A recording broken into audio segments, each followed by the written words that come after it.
అందరికీ నమస్తే అండి. తిరుమల తిరుపతి దేవస్థానం మన రాష్ట్రానికే కాకుండా మన దేశ ప్రజలకు, ప్రపంచంలో ఉన్న హిందువులందరికీ కూడా ఒక సెంటిమెంట్, ఒక ఎమోషన్.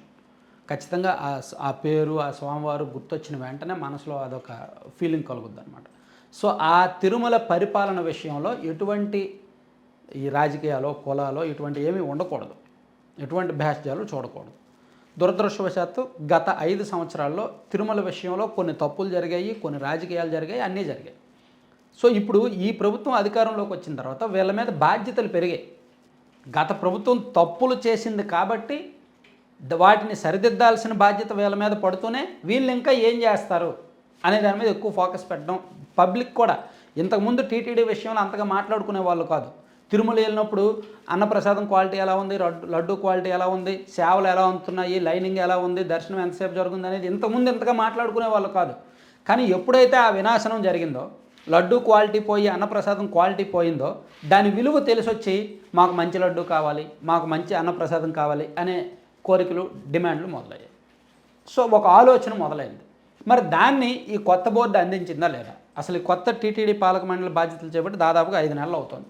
నవంబర్లో కొత్త పాలక మండలి వచ్చింది. సో మరి 5 నెలల్లో వీళ్ళు ఏం చేశారు? టీటీడీ చైర్మన్గా బిఆర్ నాయుడు గారు వచ్చారు. నిజానికి ఆయనకి రాజకీయాలకు సంబంధం లేదు. కాకపోతే తెలుగుదేశం పార్టీకి అనుకూలంగా, అనుబంధంగా ఉంటారు. ఆయన ప్యూర్లీ బిజినెస్ మ్యాన్, ఒక మీడియా ఛానల్ అధిపతి ప్లస్ ఇతర వ్యాపారాలు ఉన్నాయి. ఆయనకు టీటీడీ చైర్మన్గా ఇచ్చినప్పుడు కొంతమంది వ్యతిరేకించినప్పటికీ చాలామంది ఓకే మంచి నిర్ణయమే అనుకున్నారు. ఆయన చైర్మన్గా బాధ్యతలు చేపట్టిన తర్వాత ఆయనకు ఒక క్లీన్ ఇమేజ్ ఉంది, వివాదాలు లేవు, క్లీన్ ఇమేజ్ ఉంది. సో మరి ఆ మార్కు కనిపించిందా లేదా అనేది చూసుకుంటే దాదాపుగా అసలు సక్సెస్, ఫెయిల్యూర్ ఇదన్నీ మాట్లాడాలంటే చాలా వరకు మిశ్రమంగా ఉంది.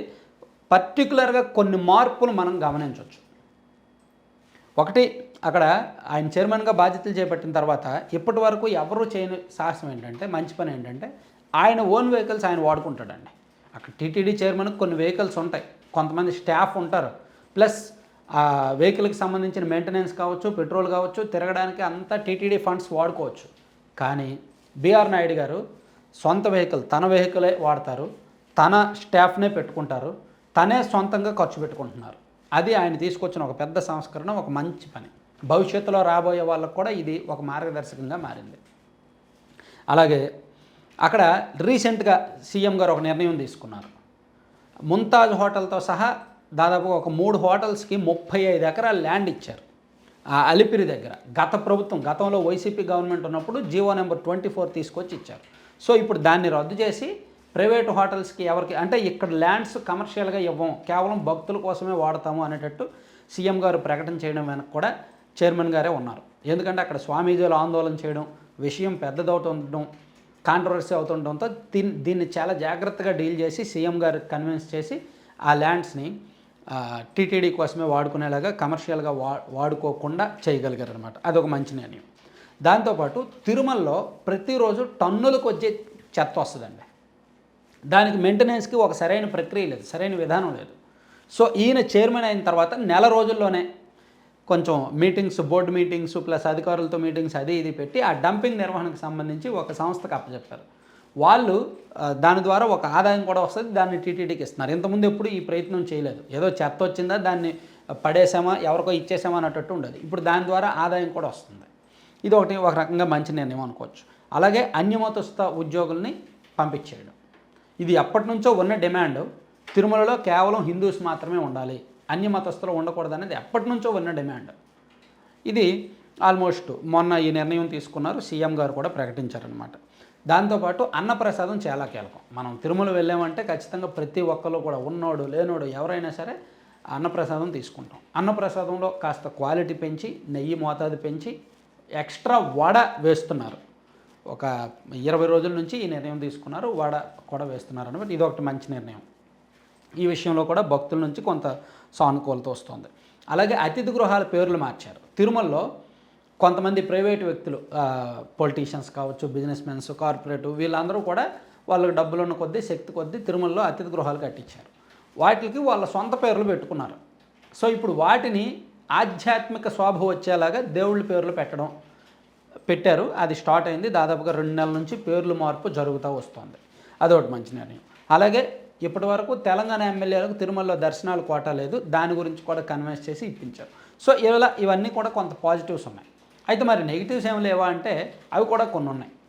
తిరుమలలో ఇప్పుడు మొన్న జనవరి నెలలో ఈ ఏంటది వైకుంఠ ఏకాదశి దర్శనాల సందర్భంగా కొంత సమన్వయలేమి కారణంగా ఒక ప్రమాదం జరిగింది. సో దానికి సంబంధించి బాధ్యులు ఎవరు, అసలు ఏం జరిగిందని ఇప్పటి వరకు బయటకు రాలేదు, విచారణ జరుగుతోంది.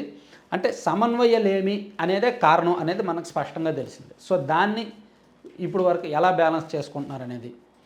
దాంతోపాటు తిరుమలలో గ్రౌండ్ లెవెల్లో కింది స్థాయిలో వైఎస్ఆర్ కాంగ్రెస్ పార్టీ అధికారంలో ఉన్నప్పుడు కొంతమంది నియమించుకున్నారు.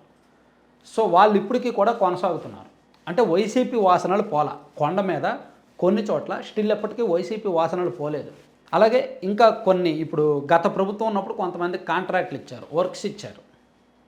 కొంతమందికి లడ్డూ తయారీకి సంబంధించి నెయ్యి, జీడిపప్పు ప్లస్ కిస్మిస్ కావచ్చు, ఇతర ఏం కావాలన్నా సరే బయట వాళ్ళకి కొన్ని కాంట్రాక్ట్లు ఇచ్చారు. సో దాన్ని కొన్ని ఇప్పటికీ కొనసాగిస్తున్నారు. అంటే వైసీపీ వాసనలు పోలా. ప్లస్ అక్కడ డెవలప్మెంట్ వర్క్స్ విషయంలో కూడా పూర్తిగా పోలేదు, గతంలో ఇచ్చిన వాళ్ళని కొనసాగిస్తున్నారు అనేది కొంత ఆరోపణలు అవి ఉన్నాయన్నమాట. సో అటు మంచి చెడులు అన్నీ ఉన్నాయి. కాకపోతే మనం ఇంకా కొంత వెయిట్ చేయాలి. వైసీపీ వాసనలు పోవాలన్నా, లేదా వైసీపీకి సంబంధం లేకుండా అక్కడ ఉన్న తప్పులు పూర్తిగా సరిదిద్దాలన్నా, పూర్తి స్థాయి ప్రక్షాళన జరగాలన్నా, మార్పు రావాలన్నా ఇంకా కొంత టైం పడుతుంది. కాబట్టి ప్రస్తుతం జరిగిన వరకు చూసుకుంటే కొంత సాటిస్ఫాక్టరీ, కొంతవరకు పర్వాలేదు గతంతో పోలిస్తేనైతే చెప్పుకోవచ్చు.